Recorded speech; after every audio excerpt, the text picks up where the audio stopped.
The bourbon burned against my tongue as I stared at the numbers on my computer screen, each digit a testament to someone else's greed. $3 million doesn't just vanish into thin air, but Robert Thorne's account showed exactly that. A clean sweep, like a digital tornado, had torn through his finances, leaving nothing but zeros in its wake.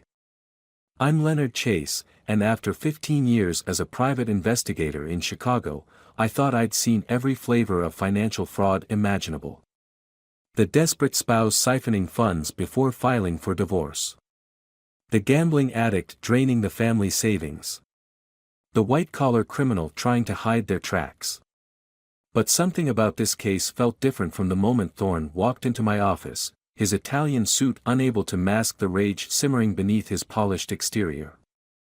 "I want them found, Mr. Chase," he'd said, each word precise as a surgeon's cut. "I want to know who took my money, and I want them to pay." His hands, manicured and adorned with a gold signet ring, gripped the arms of my chair hard enough to whiten his knuckles. There was something predatory in his eyes that made me wonder if pay meant something far more severe than legal restitution. Thorne's reputation preceded him, self-made real estate mogul, philanthropist, darling of Chicago's social scene. The kind of man whose name appeared on hospital wings and university buildings. But I'd been in this business long enough to know that public faces often masked private demons. The transaction record spread across my screen told a story of careful planning. The money had been moved through a series of offshore accounts, each transfer timed perfectly to avoid detection systems. This wasn't some amateur heist, it was orchestrated by someone who knew exactly what they were doing. Someone who had intimate knowledge of Thorne's finances and security protocols. My first red flag came when I traced the initial transfer. It originated from a home IP address, Thorne's own mansion in Lake Forest. The timestamp placed it at 2:47 a.m. on a Tuesday, when according to his secretary's meticulous calendar, he'd been in Singapore closing a deal. That left a very short list of suspects with both access and opportunity. I pulled up the surveillance footage from Thorne's home security system.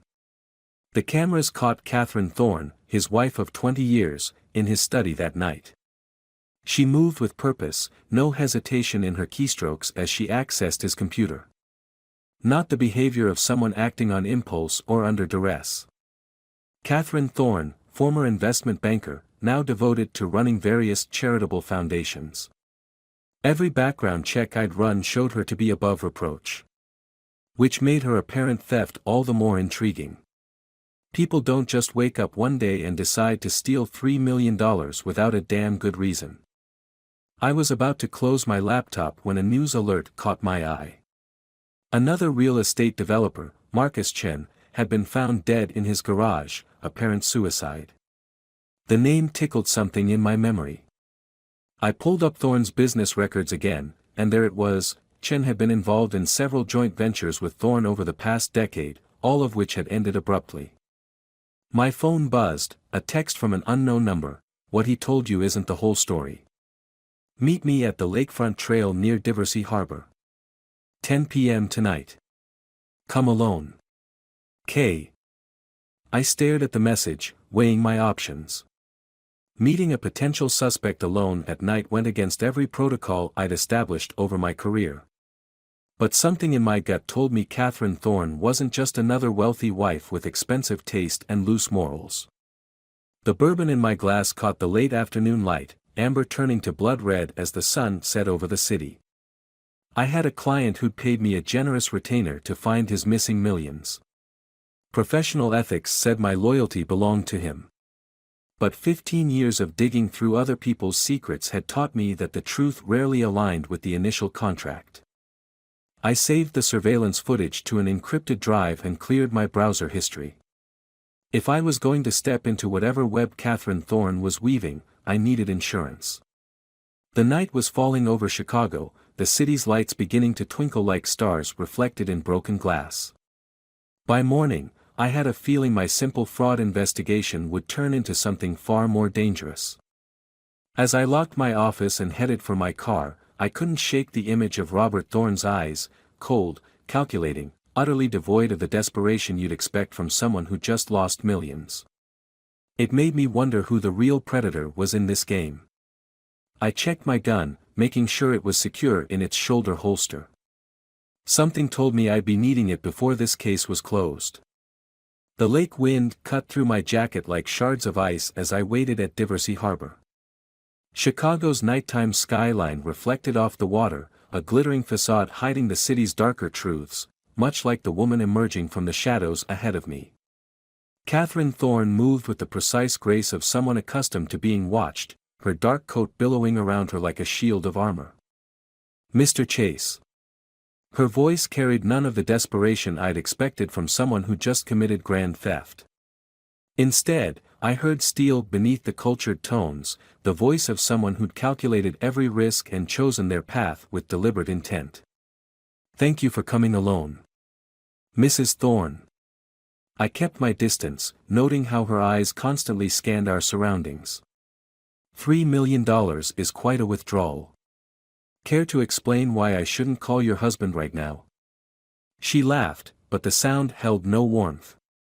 "Because you're smarter than that, Mr. Chase. You've already discovered Marcus Chen's convenient suicide, haven't you?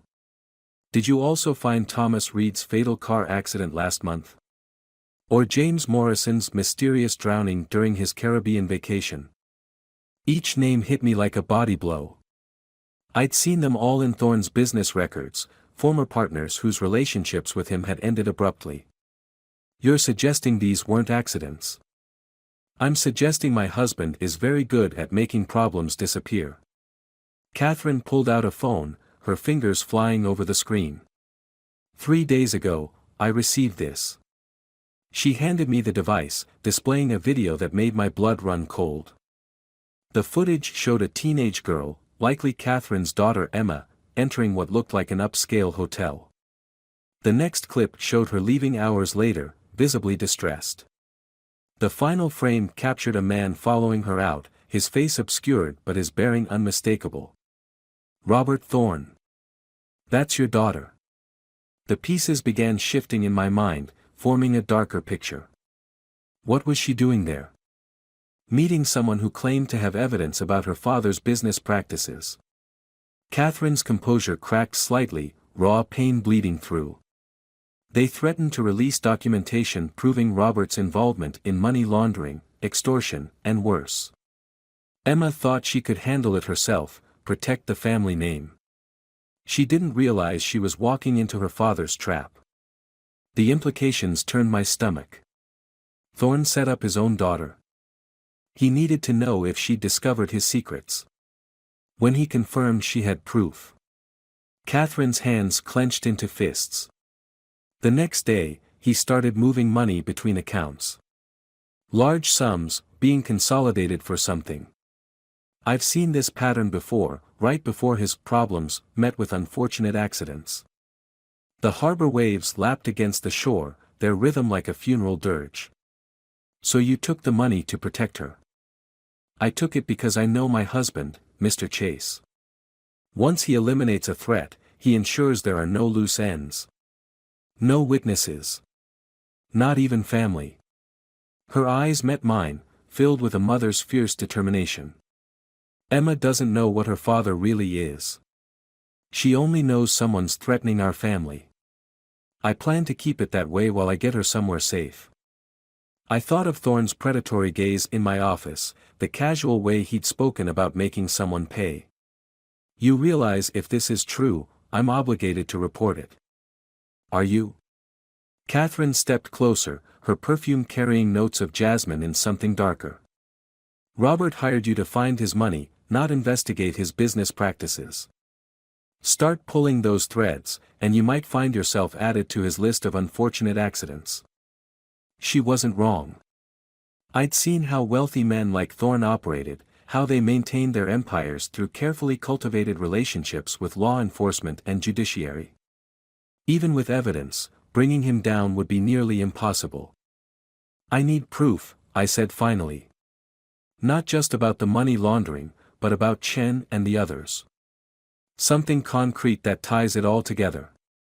Catherine smiled, but it was a sharp expression, like broken glass catching light. "That's why I contacted you, Mr. Chase. I have the proof, hidden where Robert can't find it. But I need help accessing it safely. Help ensuring my daughter and I disappear completely once this is over." "Why should I trust you?" I asked, though part of me already knew I would. "Because unlike my husband, I'm telling you the truth about who I am and what I want." She pulled out an envelope, holding it just out of reach. "Everything you need to start verifying my story is in here. But once you open it, you're involved. No turning back." The envelope hung between us like Pandora's box, promising revelations that would shatter the comfortable lies of my simple fraud case. I thought of Emma Thorne, barely 18, caught in her father's web of manipulation. Thought of 3 dead men whose only crime might have been discovering the truth about their business partner. "You're asking me to betray my client," I said, testing her resolve. "I'm asking you to choose justice over a contract." Catherine's voice carried absolute conviction. "To protect an innocent girl from a monster who happens to be her father." I took the envelope, feeling the weight of documents inside. The wind off the lake had grown colder, carrying the scent of coming rain. Or maybe that was just the storm I could feel gathering on the horizon of my life, ready to sweep away everything I thought I knew about right and wrong. As Catherine melted back into the shadows, her final words lingered like smoke: "Check your email at midnight. I'll send coordinates for the evidence. And Mr. Chase, watch your back. Robert's reach is longer than you imagine." I stood alone by the water's edge, the envelope heavy in my pocket, wondering if I'd just signed my own death warrant or taken the first step toward redemption. Only time would tell which path this choice would lead me down, and whether I'd survive to see the end of it. Dawn found me in my office, surrounded by the ghosts of Robert Thorne's past. The evidence Catherine provided wasn't just documentation, it was an autopsy of a man's soul, laying bare the calculated brutality beneath his philanthropic veneer. Each file I opened carved new faults in my professional detachment, forcing me to confront the moral abyss I'd been circling since taking this case. The rain outside painted silver trails down my windows as I traced the pattern of destruction. Marcus Chen hadn't just been Thorne's business partner, he'd been the first to notice the irregularities in their development projects. The suicide note on his computer mentioned depression, but his wife's statement to police revealed a man energized by recent discoveries, planning to present evidence of financial misconduct to the SEC. My hands trembled as I poured another coffee, the bitter liquid doing nothing to wash away the acid taste of revelation. Thomas Reed's fatal car accident came 3 days after he'd requested a full audit of their shared ventures. James Morrison had drowned in the Caribbean the week after scheduling a meeting with federal prosecutors. The pattern was clear as blood on snow, each death a carefully orchestrated elimination of potential threats. But it was the newest evidence that truly shook me. Catherine's midnight email had led me to a safety deposit box containing a decade's worth of surveillance footage from Thorne's private office. I watched hours of meetings where threats were delivered with the same smooth charm he'd shown in my office, where consequences were discussed with the casual indifference of someone ordering dinner. "The thing about accidents," Thorne's voice emanated from my laptop, addressing an unseen associate, "is that they can happen to anyone. Even the most careful people slip sometimes. Even loving fathers can make tragic mistakes." The threat against Emma wasn't just business, it was personal punishment, a message about the price of disloyalty. I thought of my own father, who'd worn a badge for 30 years and taught me that justice wasn't just about following laws, but about protecting those who couldn't protect themselves. What would he think of me now, weighing my professional obligations against the safety of an innocent girl? My phone buzzed, Thorne's number. Each ring felt like a hammer striking my conscience. "Chase," I answered, keeping my voice neutral despite the revolt in my gut. "I'm hoping you have progress to report." His tone carried the same predatory smoothness I'd heard in the surveillance videos. $3 million is a significant sum to misplace. Following several promising leads, I replied, the half-truth bitter on my tongue. These things take time to unravel properly. Time is a luxury I'm rapidly running short on, Mr. Chase. The threat crystallized beneath his polished words. I'd hate for your reputation to suffer if this investigation proves unsuccessful. After hanging up, I sat in the growing darkness, letting the weight of decision press against my chest. The professional detachment I'd cultivated over 15 years was crumbling, replaced by a moral clarity that burned like fever. I couldn't stay neutral anymore, not with lives hanging in the balance. I picked up my secure phone and dialed Catherine's number. I need to meet Emma, I said when she answered. If we're going to protect her, I need to understand exactly what she found and who else might be involved. That's not possible, Catherine's voice caught slightly. Emma's already gone. I sent her somewhere safe this morning, somewhere Robert can't reach her. The revelation hit like a physical blow. You should have told me. If he's watching you. He is. That's why I needed you to keep investigating, to keep him focused on the money while I got her out. A pause filled with maternal steel. Check your email again. There's a video file Emma recorded before she left, everything she discovered about Robert's operation. The names of his partners, the shell companies, the offshore accounts. All of it. I opened the file with hands that had gone numb. Emma Thorne's face filled my screen, her eyes carrying the same haunted determination I'd seen in her mother's. My name is Emma Thorne, she began, and everything I'm about to tell you is true. For the next hour, I watched as Robert Thorne's empire of corruption unraveled through his daughter's testimony. The evidence was devastating: leaked emails, recorded conversations, financial records that proved decades of fraud and exploitation. But it was the personal cost that cut deepest, watching Emma's voice break as she described discovering her father's true nature, seeing her struggle with the weight of betrayal. When the video ended, I sat in silence, letting the magnitude of what I'd witnessed settle into my bones. The simple fraud case I'd accepted had become a mirror, reflecting back questions about loyalty, justice, and the price of truth. I thought of my own choices, each case I'd solved without looking deeper, each client I'd served without questioning their motives. The rain had stopped outside, leaving the city wrapped in a heavy silence. In a few hours, Robert Thorne would expect another update, another reassurance that I was earning my retainer. Instead, I began pulling files from my cabinet, every scrap of evidence I'd gathered, every connection I'd traced.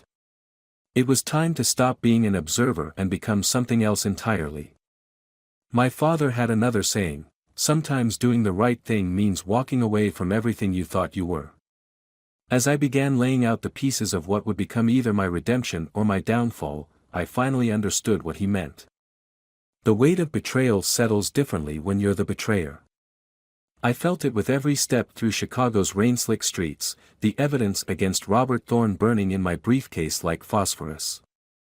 Each document represented another crack in the foundation of everything I'd built over 15 years, my reputation, my principles, the careful distance I'd maintained between myself and the moral quagmires of my cases. The first warning came at dawn. My office door stood slightly ajar, though I'd triple-locked it the night before. Inside, every drawer had been methodically ransacked, my files rifled through with professional precision. They'd even known where to look for my hidden safe, though they hadn't managed to crack it. The message was clear: I wasn't just investigating anymore, I was being investigated. My phone buzzed with a text from Catherine: bank accounts frozen. He knows.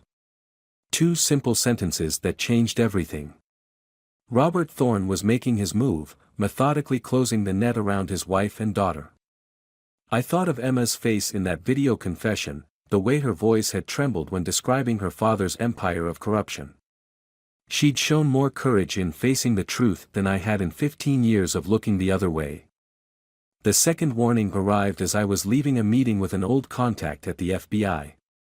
A black SUV with tinted windows tried to force my car off Lake Shore Drive. I managed to lose them in the maze of Lower Wacker Drive, but the incident left me shaking with a cold rage I hadn't felt since my days on the force. This wasn't just about money anymore, it was about power, and the lengths some men would go to maintain it. "You look troubled, Mr. Chase." The voice froze me in my tracks as I entered my apartment building's lobby. Robert Thorne sat in one of the leather chairs, elegant as ever in his tailored suit. Two men with poorly concealed shoulder holsters flanked him. "Please, join me for a moment." I settled into the chair opposite him, positioning myself for a clear draw if needed. "Interesting way to check on your investigation. Let's dispense with the pretense." Thorne's smile never reached his eyes. "You've been in contact with my wife. You've accessed files you shouldn't have. You've even spoken with federal agents. This morning, my daughter's video confession was anonymously delivered to several news outlets, though fortunately, I maintained certain editorial relationships. Every word carried the weight of absolute control, of a man accustomed to bending reality to his will. But beneath that polished exterior, I caught a glimpse of something desperate, almost frantic. The great Robert Thorne was afraid, not of justice or punishment, but of exposure. Of being seen for what he truly was. "Your wife didn't steal your money," I said carefully. "She protected it from being used to silence your daughter. The same way you silenced Chin, Reed, and Morrison. Accidents happen, Mr. Chase. Tragic ones, sometimes. To anyone." He leaned forward, his voice dropping to a confidential murmur. "I'm prepared to double your fee. Triple it.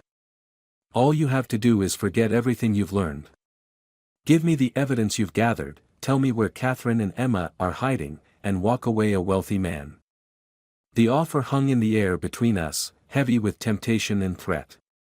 For a moment, I saw the path of least resistance: take the money, preserve my career, let this powerful man continue his game of shadows and lies. It would be so easy to convince myself it wasn't my fight. But I thought of Emma's tears as she exposed her father's crimes. Of Catherine's fierce determination to protect her daughter at any cost. Of my own father's words about justice and courage. The weight of those memories pressed against my chest like a bulletproof vest, armoring me against Thorne's honeyed threats. "I'm afraid I'll have to decline." I stood slowly, noting how his enforcers tensed. "And I should warn you, everything I've gathered has been secured in multiple locations. If anything happens to me, or to Catherine and Emma, it all goes public. Every document, every video, every piece of evidence linking you to 3 deaths and decades of fraud." The mask slipped for just a moment, revealing the predator beneath. "You're making a serious mistake, Mr. Chase. One you won't live to regret." "The mistake," I said, walking toward the elevator, "was thinking you could buy my conscience as easily as you bought everything else." I felt their eyes on my back as I stepped into the elevator, my hand never straying far from my holster. As the doors closed, I caught one last glimpse of Thorne's face, a study in barely contained fury. I had just made myself a target, painted a bullseye on my back that would never wash away. But for the first time since taking this case, I felt clean. The weight of betrayal had transformed into something else, a burden of responsibility, yes, but also a kind of liberation. I was no longer just a private investigator following leads. I had become a weapon aimed at the heart of Robert Thorne's carefully constructed world of privilege and corruption. In my pocket, my phone vibrated with an incoming message. "Catherine again, Emma's evidence reached the right people. Meeting arranged. Tomorrow night. One chance to end this." I stepped out of the elevator onto my floor, checking every shadow and corner. The game was entering its final phase, and I had chosen my side. Whatever came next would either be my redemption or my epitaph. Looking back, I realized I'd made my choice the moment I saw that hotel surveillance video. I just hadn't admitted it to myself until now. Night was falling over Chicago, the city's lights coming alive like stars reflected in broken glass. Somewhere out there, a mother and daughter were counting on me to help bring down a monster. I had one night to prepare for whatever Thorne would throw at us. One night to ensure that justice, for once, wouldn't be for sale. The night before everything changed, I stood at my office window watching Chicago's endless dance of shadows and light, feeling the weight of imminent transformation pressing against my chest like a held breath. The evidence against Robert Thorne lay spread across my desk, not just documents and recordings now, but the physical manifestation of my own moral metamorphosis. Each piece represented a choice, a moment where the comfortable boundaries between right and wrong had dissolved into something far more complex and demanding. 15 years of careful professional detachment lay in ruins around me, shattered by the recognition that neutrality in the face of evil was its own form of corruption. The realization had reshaped me, carving new channels through the bedrock of my identity like water through stone. I was no longer just Leonard Chase, private investigator. I had become something else, something forged in the crucible of conscience and consequence. The plan we'd constructed was elegant in its simplicity, devastating in its potential impact. Catherine had arranged a meeting with the FBI's white-collar crime division, coordinating with a prosecutor who'd been building a case against Thorne for years. Emma's video testimony would be the keystone, but it needed the foundation of corroborating evidence we'd gathered, evidence that would transform suspicion into certainty, conjecture into conviction. My phone buzzed with a message from Catherine: Robert's making moves. Large withdrawals from his emergency accounts. Plane fueled and waiting at Midway. The words sent ice through my veins. Thorne was preparing his escape, ready to abandon his empire rather than face the consequences of his actions. The thought of him slipping away, of justice remaining unsatisfied, awakened something primal in my chest, a burning need to see this through to its bitter end. I reached for my secure line, dialing a number I'd sworn never to use again. Jack. It's Chase. Remember that favor you owe me from the Martinez case? I need it. Now. Jack Reeves, now deputy commissioner, had been my partner when I wore a badge. He understood debts of honor, the sacred currency of loyalty that bound good men together. Within an hour, he had arranged a surveillance net around Midway Airport, subtle, professional, ready to close at a moment's notice. The second call went to Sarah Chen, Marcus's widow. It's time, I told her. Are you ready to tell your story? I've been ready since they buried my husband, she replied, her voice carrying the steel of long-nurtured vengeance. That bastard won't get to call it suicide anymore. One by one, I activated the network we'd built: witnesses, survivors, those who'd glimpsed the truth about Robert Thorne but had been too afraid to speak. Each call felt like loading another round into the chamber of justice, preparing for the firefight of truth against power. My burner phone chimed: Catherine again. Emma's evidence is spreading online. Robert's PR team can't contain it. He's calling an emergency board meeting for tomorrow morning. I could picture him in his tower, watching his carefully constructed world begin to crumble. The thought should have brought satisfaction, but instead, I felt a strange hollowness. Vengeance, I was learning, was a poor substitute for justice, but sometimes they walked the same path to different destinations. The city lights blurred as I pressed my forehead against the cool glass of my window. I thought of my father, of the night he turned in his partner for corruption. The badge means nothing, he told me, if we won't risk everything to defend what it represents. Dawn was approaching, carrying with it the weight of inevitability. In a few hours, we would spring the trap that would either destroy Robert Thorne or destroy us all. The evidence was solid, the witnesses ready, the federal agents positioned. Everything hung on timing and courage, and the desperate hope that truth, for once, would prove stronger than money and power. My reflection in the window looked different somehow, harder, more defined, as if the past weeks had carved away everything superfluous, leaving only essential truth behind. I was no longer the man who had taken Thorne's case, seeking nothing more than a paycheck and professional satisfaction. That version of myself had died the moment I chose to stand against the tide of comfortable corruption. A final text illuminated my phone: he's making calls to his private security team. Be careful. K. I touched the gun at my hip, feeling its cold certainty. The next 24 hours would determine not just the fate of our case, but the shape of my own soul. I had crossed lines I'd spent a career avoiding, broken oaths I'd sworn to keep. But standing here, on the precipice of either triumph or destruction, I realized that some promises were meant to be broken so that greater ones could be kept. The first light of dawn began to paint the sky in shades of judgment. I gathered the files, checked my weapon, and prepared to face whatever the day would bring. The weight of betrayal had transformed into something else, a burden of purpose, a destiny chosen rather than assigned. Whether we succeeded or failed, there would be no going back to what I was before.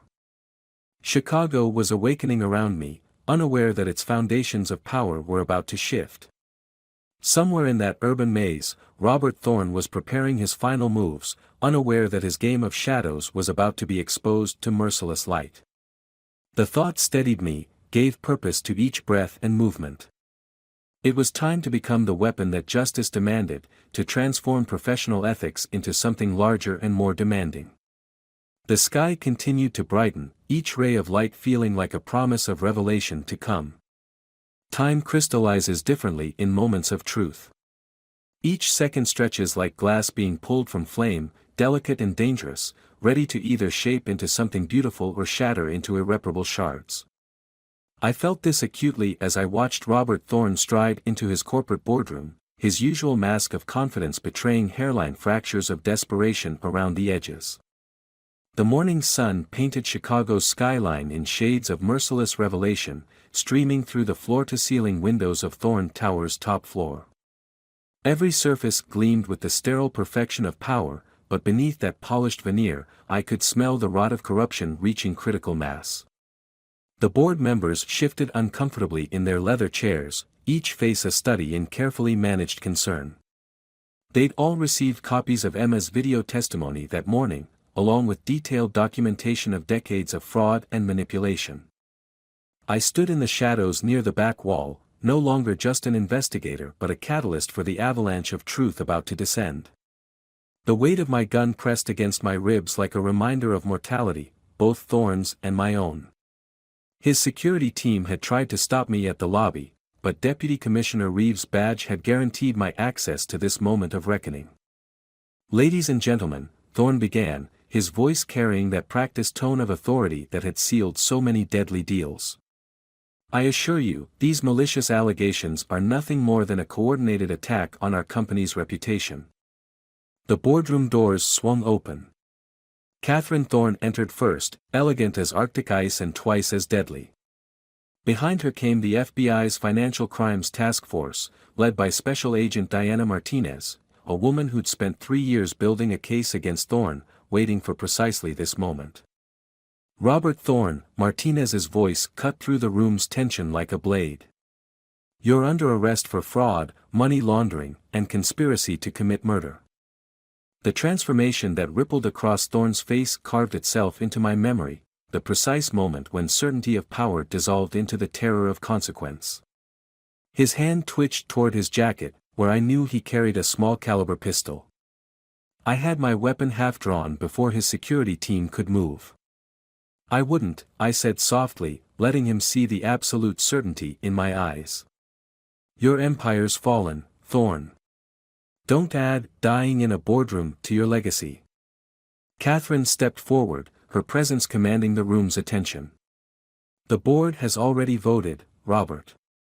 Emergency succession protocol has been activated. Your assets are frozen. Your private accounts, all of them, have been flagged for federal investigation." "You treacherous bitch," Thorne snarled, his civilized facade crumbling completely. "You think you can take everything I've built? No, Robert. You destroyed it yourself. Every life you ruined, every person you silenced, they were all bombs planted in your foundation. We just lit the fuses." As the federal agents moved to take him into custody, I caught Catherine's eye. Something passed between us, an understanding of prices paid and sacrifices made in service of justice. She had risked everything to protect her daughter. I had burned my professional reputation to ashes to help her succeed. We were both transformed by the choices we'd made, forged into different versions of ourselves by the heat of necessary betrayal. The next hours blurred into a cascade of consequences. Sarah Chen tearfully embracing Catherine after giving her statement about Marcus's murder. Emma's video testimony playing on every major news network, her young voice steady as she exposed decades of corruption. Thorne's carefully constructed world of influence and impunity crumbling like a sand castle before the tide of truth. Later that night, I stood in my office, watching the city lights flicker like distant stars. The weight of the past weeks had carved new lines in my face, etched fresh scars across my conscience. I was no longer the detached professional who could separate right from wrong with the clean precision of a contract's boundaries. That man had died somewhere between discovering Emma's proof and choosing to help destroy her father. My phone buzzed with a text from Catherine, "Emma's safe. We're leaving Chicago tonight. Thank you for helping us burn it all down." I didn't respond. Some debts can't be acknowledged without diminishing them. Instead, I poured a measure of bourbon and raised it to my reflection in the window, to the man I used to be, and to the one I'd become. The liquid burned like absolution going down. A week later, I received a package. Inside was a single sheet of paper, a list of names and dates, each representing someone who had been silenced by wealth and power. At the bottom, in Catherine's elegant hand, "Some fires need to keep burning." I stood at my window one last time, feeling the weight of that list in my hands. Chicago stretched out before me, a maze of lights and shadows, of power and corruption, of stories yet to be uncovered. I had crossed a line, transformed from an observer into an agent of justice. The cost had been high, my reputation, my illusions, my comfortable neutrality. But standing here, holding the means to right more wrongs, I realized that some prices were worth paying. The bourbon in my glass caught the light like liquid amber, like truth finally crystallized into something tangible and burning. I had become something new, not just a private investigator, but a weapon aimed at the heart of corruption. The thought should have troubled me, but instead it felt like awakening from a long sleep of comfortable compromise. Tomorrow, I would begin investigating the first name on that list. Another powerful man, another empire built on broken lives. But tonight, I let myself feel the full weight of transformation, of choices made and lines crossed in service of something larger than professional ethics. The city lights blurred as I raised my glass one final time, not in celebration, but in recognition of the price of truth, and the men and women willing to pay it.